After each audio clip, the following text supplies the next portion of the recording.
A privilege to be on the Kim Iverson show the other day, and we had a great chat on farmer protests and much, much more. And basically, like the title says, why the world has gone nuts. And I think we articulated it very well. So I really hope you enjoy.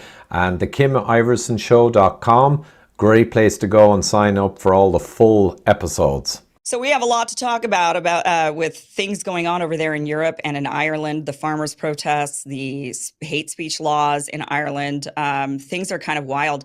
I'm seeing that the farmers' protests are escalating lately in France. They've really have been raging strong there, which I expect the French to always, they really, the French and the Irish, I feel like the two of you guys protest. And when you do, it's like real protesting, it's not for the faint of heart.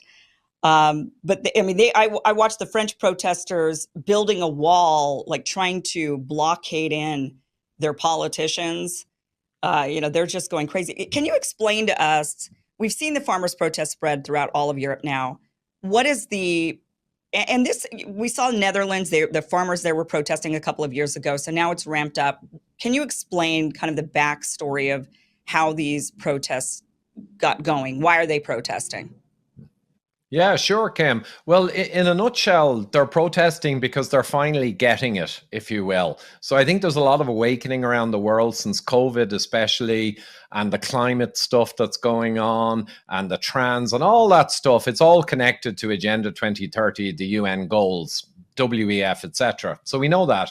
But the farmers are beginning to realize, like a lot of people, okay, this is an orchestrated campaign to kind of almost eliminate us, and to replace local farming, healthy foods locally, in local communities, to replace that with a kind of a massive pipeline of ultra-processed food from the big corporations. And, you will eat the bugs and all that nonsense. So they actually realize now that it's not just the usual to and fro with governments, where the governments put in extra taxes and diesel taxes, etc., and they fight back a little, and then they get a bit of a kind of the backing off by the government. I think they know now, because they're not accepting any of these little ploys to give them a break for 12 months. The farmers actually realize this is an end game of sorts, and that now is the time to dig in and stand, or there won't be anything to stand for. So yeah, Netherlands nitrogen was the excuse used. Yeah. They used the nitrogen, climate, ecosystem stuff.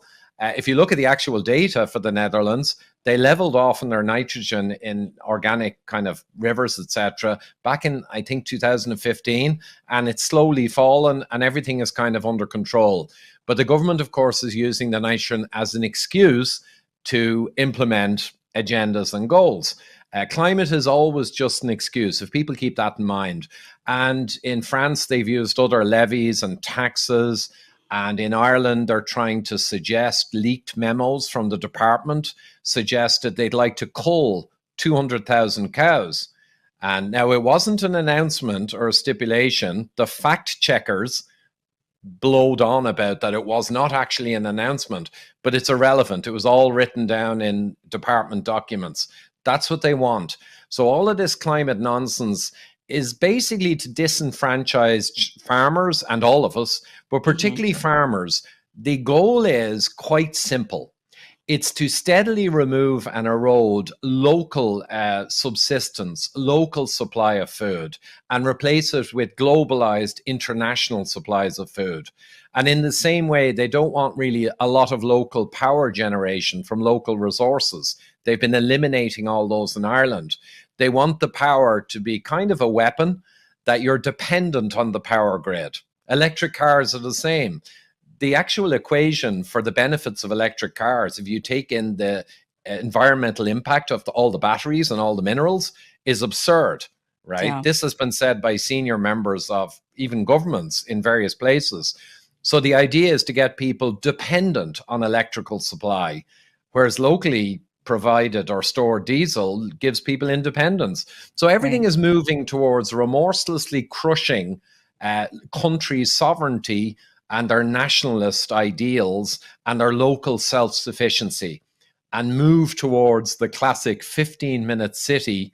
You'll own nothing and be happy, and we'll provide your food and your power until you say something negative against the government, Right. and then we'll have to look again. Yeah, I mean, they have to figure out ways to control the people, and the ways to control is certainly our livelihoods, certainly our ability to survive, right? And that's our money, debanking people, to cutting off food supply, cutting off power, cutting off communication. And so gaining control over these things, would be the way to do it. But the thing that is really interesting about Europe in particular, and the current farming issue and the current issue around food, is a couple of things. First of all, I've lived in Europe a couple of times, in France and in Italy, and the food there is very different than here in the United States. Here in the US, I think we get a lot of big corporate farming. We get all the GMOs in the food, we get all the modified stuff. And our food lasts a really long time. I could go to the grocery store here in the United States once every 2 weeks, and the food just doesn't ever spoil. In Europe, when I was there, I had to go grocery shopping practically every day. The food spoils very quickly because it's not processed with, and not enhanced with all of these various things that they do to our food here in the United States. It's probably also why Americans are bigger and fatter. I think the hormones and the stuff that they stick in our food versus Europeans. And I say that because my family's from Vietnam.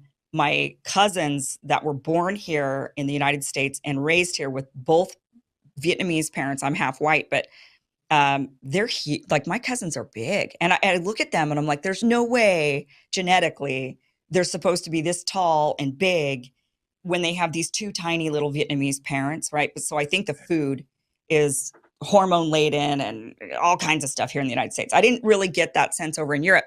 So it's interesting. First of all, I mean, I'm just curious: are the people in throughout Europe, in the UK, and Ireland, are people concerned that moving in this direction? It's not, so just taking the farmers and their issues out of it just for a second, and their issues with not making, they're barely holding on financially, and then these new policies are crushing them and all this. So taking that aside, are the people concerned that going to these big farming practices, corporate farming, global farming, that is going to create food like the United States and start feeding it to you? I mean, if I were European or anywhere on that continent, I would be like, no way, I do not want America. I mean, it tastes like, when I came back, every time I'd come back after living periods of time in Europe and I'd come back to the United States, the food tastes like plastic here. Yeah. I mean, it just isn't good. So are people concerned about that, just from a basic person to person level? Yeah, I think the problem, Kim, is that the majority, sadly, and we saw it through COVID, they don't really think much. So critical thinking and analytics and analytical thinking in the last 40, 50 years, especially since the end of World War II, a few generations have passed and people have become kind of dumb. Now, of course, it takes 20,000 years in an evolutionary cycle to really change a species at all. So it's not like any of this obesity or this lack of critical thinking is in any way genetic. It's absolutely not. It's societal and cultural. So people really don't think clearly. I'm in a low-carb community, keto, carnivore, if you will, hundreds of thousands of people worldwide, and we are highly focused on what you just said. But most normal people just assume the food will continue to be supplied. The supermarkets will still have food. They don't seem to connect the war on the farmers with actually a lower amount of high-quality food, amazing though that is. And essentially, I say with food, the simplest possible thing I can say after 10 years and thousands of published papers analyzed, and the book we released in 2017, the simplest thing you can say is, if you just eat meat, fish, and eggs and kind of above ground vegetables that are not starchy, like potatoes and all that kind of thing are very starchy, full of sugar. But if you just eat meat, fish, and eggs and vegetables, tomorrow morning, if that's all people ate, most of pharma would collapse within a few years, the pharma companies, because they're built on statins and antihypertensives, anti-blood pressure drugs. That would just fall off the map if people could only eat meat, fish, and eggs. And then you can say, well, what's the real problem? The real problem is what you mentioned. It's ultra-processed foods. They're long shelf life. They're internationalized. They've got amazing supply chains that make big food business make a ton of money. And they're junk. And British Medical Journal a few years ago looked and were shocked to see that under the category of ultra processed foods, which we know cause the modern chronic disease, diabetes type 2, obesity, Alzheimer's, which is now called diabetes type 3, right? Because it's diabetes off the neurological circuits. Wow. The BMJ found that over 60% of all calories consumed in the UK are from ultra processed foods. And Ireland's not much better, and America's worse. And they contain what I call the devil's triad. So we keep it really simple for people. What is the root of the modern chronic disease epidemics? It's sugar, refined carbs, refined grains, and vegetable oils, the heart-healthy vegetable oils, which are the opposite. Those three components, I call the devil's triad, they make up most of the calories in ultra-processed food. And that's what makes the food bad, is the devil's triad. If you eliminate that triad, and you have to, of course, eliminate most of what's in the supermarket because it's all ultra-processed, you're left with meat, fish, and eggs and vegetables and what we ate, say, 5,000 to 10,000 years ago. And that's how simple it is. Now, I know we mentioned psychologically there's an addictive nature to this food, so it's not as simple as just flicking a switch, because the temptation to eat the ultra-processed stuff is enormous. And I know we wrote a chapter on that in our book, just the psychology. It's tricky. Well, it's very addicting. Carbs are very addicting. Sugars are very addicting. Oils are very addicting, right? All of it is delicious and addicting. That's kind of the point of it. So I'm interested though so point one with the farmers' protest, kind of circling back to this. The first thing is I'm curious why people in Europe aren't looking at the United States and saying, I don't want that. I don't want that kind of food. So we need to stick to. I read a stat that I think in Europe the family farms are still like 95% of the farms over there. It's still just a massive, massive number, which is why I feel like Europe is being targeted. The farmers are being targeted there. Here in the United States, we have a lot more corporate farming. So, and we're already really reliant on international food and even just other countries owning our farmlands. But in Europe, I think it's different. And so we're not seeing the uprising on farmers here because they've already been attacked. They've already been obliterated. They're already barely hanging on here in the United States. And in Europe, there's a lot more of those family farms. And it seems that they're now really massively under attack and trying to eliminate them by making it incredibly difficult to make a living as a farmer, to where then farmers just stop farming. I know I come from a farming family. My family owned farms forever. It was my father sold the farm, but my grandfather, his father, ultimately worked on the farm for a while and then just decided, I can't farm anymore. This is it's too difficult. There's no real profit in it. And he became a trucker rather than a farmer, and kept the family farm going, but rented out the farm, and then my dad ultimately sold it. But that's what happens in families now.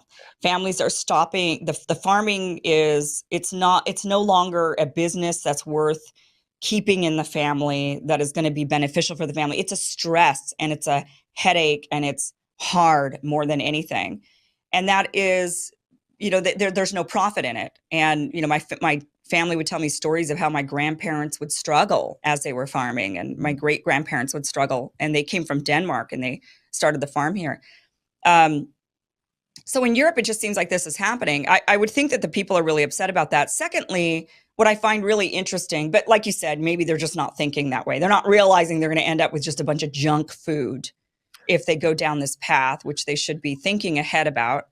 The other thing I find interesting about this, though, is why would the European leadership want to be reliant on global food production when they have done everything they possibly can to cut off anything from Russia, for example? Like, you go to war with a country and suddenly, or you're backing a certain country in a war, and suddenly you cut off the grain, you cut off like the fuel, or the gas lines, you cut off everything.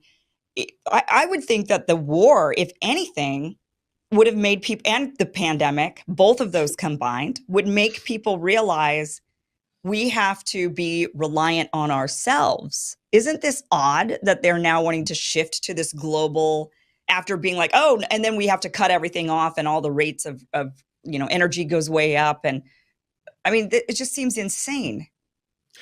It does seem insane, and that's what makes it hard for a lot of average people. They know something's seriously wrong, as you describe, but they can't quite put their finger on it. And people have been programmed for decades to think of anything with high level power structures orchestrating the stuff. People have been programmed to think of that as a conspiracy theory. And that they've done a great job on that. So traditionally, like 50, 60 years ago, I often make this point. People were concerned and feared centralized power up top orchestrating their lives. That was people's natural distrusting kind of feeling. But now they've managed to make it that someone who actually distrusts the top level, you call them a conspiracy theorist. So people distrust the person who distrusts the top level, Right. which is complete inversion. It's insane, but that's what they have. And I interviewed Professor Richard Werner, who about CBDCs, which is a Yeah, he's similar great. problem coming. He's great. Yeah. Yeah. Great guy. Real But he smart. Yeah. Oh, he's great. But he told me a couple of things, and one of them is relevant to what you asked, very much so. So he told me something I wasn't fully aware of. He said, you know, the European system for the last 20, 30 years, and now it's heading straight to authoritarian insanity, as you described. It's got like the European kind of commission, which is unelected, and they set all the rules and strategies, and they have a European Parliament which theoretically debates the laws, but they don't make the laws, and it's a talk shop. Now, he said, what is that an exact mirror of? And it's the Soviet system. Yeah. So Soviet Russia had the Politburo, the top party guys, and they decided what was going to happen. And there was a Soviet parliament that was a talk shop that allowed people to wrangle, but it had no power. So he said one or two historians have actually called this out in papers, that the EU has literally leveraged the Soviet centralized system, almost exactly. And that's the answer to the question. It's quite simple. The EU Commission at the top is now fully invested with the UN, the WEF, and all the other groups like Club of Rome and Trilateral Commission, yada, yada, yada, all the way back to the US State Department, which pulls a lot of strings. And they are doing what the top strata believe is best for the planet. And for them, of course, but for the planet. So ordinary people are just stupid in their mind. Ordinary politicians locally and nationally are just idiots who are only looking at the next election cycle. So they at the top truly believe the world needs to be managed. And that means slowing down the use of resources, guarding all the resources for the future, and of course, bringing in an ant farm, as my daughter called it. Bring in a totalitarian system where people feel that they're kind of free and Western. You keep them under that illusion. But the reality is, everywhere you turn, it's a centralized economy run from the top. Hence, we see all this madness. So it makes no sense, of course, as you described, in these troubled times, to take away local sovereign sources of energy and food. It's catastrophic. Right. But it does fit the plan and the strategy of Agenda 2030, which is being rolled out. It fits perfectly. So there you have it, folks. Kim Iverson